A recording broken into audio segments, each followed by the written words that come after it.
السلام علیکم ورحمۃ اللہ وبرکاتہ۔ یہ کنڈیری بوٹی ہے، اسے ہم اپنی مقامی زبان میں کنڈیری بوٹی کہتے ہیں، اور پاکستان میں تقریباً اس کا نام کنڈیری بوٹی بولا جاتا ہے، چونکہ اس کے اوپر کانٹے ہوتے ہیں۔ یہ دیکھیں کانٹے۔ اس کا سفوف بنائیں، نزلہ زکام بخار کے لیے شافی علاج ہے۔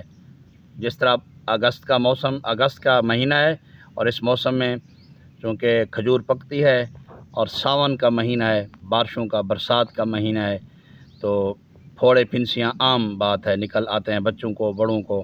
تو اس بوٹی کے اندر اللہ نے شفا کا خزانہ رکھا ہے۔ اس کو رگڑ کر پی لیں، پانی بنا کر، شربت بنا کر، آپ کی مرضی۔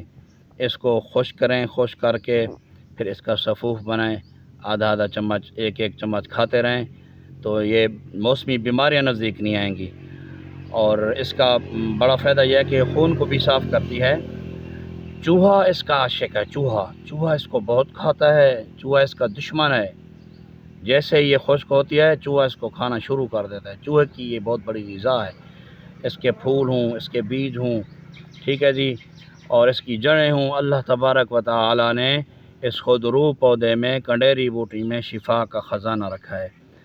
تو میری کوشش یہ ہے، میں اس لیے جنگلوں کا رخ کرتا ہوں، ٹائم نکالتا ہوں اپنے قیمتی وقت سے، کہ دوست احباب ان جڑی بوٹیوں سے شناسائی کریں، واقف ہوں۔ ان جڑی بوٹیوں کو خود دکھاتا اس لیے ہوں تاکہ آپ لوگ جنگلوں کا رخ کریں، اور اپنا جو ہمارا قیمتی ورثہ تھا، جو ہم مسلمانوں کا جو تحقیق کا جو میدان تھا، میں یہ چاہتا ہوں کہ آج کا مسلمان دوبارہ تحقیق کرے اور ان جڑی بوٹیوں سے فائدہ اٹھائے، ایلوپیتھک ادویات سے جان چھڑائیں، تو بہت فائدہ ہوگا۔